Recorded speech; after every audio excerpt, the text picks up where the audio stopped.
আমরা সবসময় ইতিবাচক চিন্তা করলেও অনেক সময় তা কাজ করে না।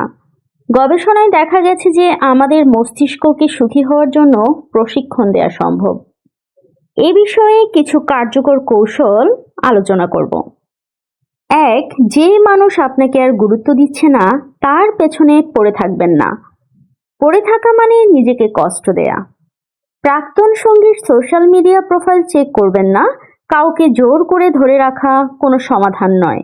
যদি কেউ আপনাকে সম্মান না দেয় তবে সেখান থেকে সরে আসাই বুদ্ধিমানের কাজ। 2. বিষাদের গান বা ছ্যাঁকা খাওয়া গান শুনবেন না।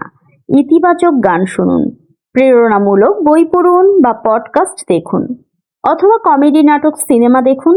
মেজাজ ফুরফুরে হয়ে যাবে। 3.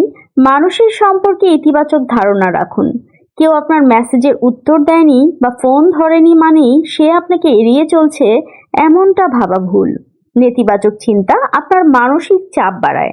মানুষকে অযথা সন্দেহ না করে ইতিবাচকভাবে গ্রহণ করলে জীবন সহজ হয়। 4. অতীত থেকে শিক্ষা নিন, কিন্তু বর্তমানে বাঁচুন।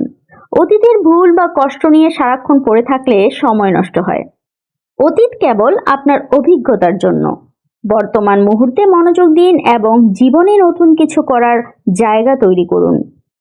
5. নিজ থেকে উদ্যোগ নিন। সুযোগের জন্য অপেক্ষা না করে নিজেই নতুন মানুষের সাথে যোগাযোগ করুন বা নতুন কিছু শুরু করুন। বন্ধু বান্ধবদের সাথে আড্ডা বা ঘুরতে যাওয়ার পরিকল্পনা নিজেই করুন। 6. ভয়কে দূরে সরিয়ে রাখুন। অজানা কিছু মানেই খারাপ, এই ধারণাটি ভুল।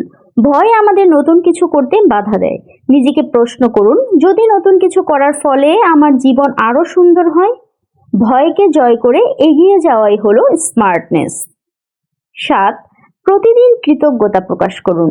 আপনার জীবনে যা কিছু ভালো আছে তার জন্য কৃতজ্ঞ থাকুন।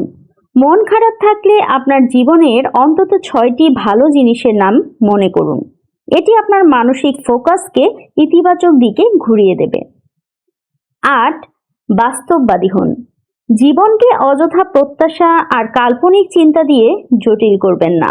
বর্তমান পরিস্থিতি যেমনই হোক তাকে মেনে নেওয়াই হলো এগিয়ে যাওয়ার প্রথম ধাপ। পরিস্থিতি মেনে নিলে মন শান্ত থাকে। 9. ভালো সঙ্গ নির্বাচন করুন। এমন মানুষের সাথে মেলামেশা করুন যারা আপনাকে উৎসাহিত করে এবং আপনার কথা গুরুত্ব দিয়ে শোনে।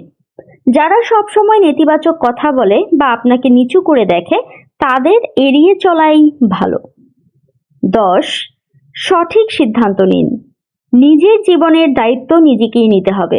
অন্য কেউ আপনার সাথে খারাপ করেছে বলে নিজেকে ভিকটিম বা অসহায় ভাববেন না।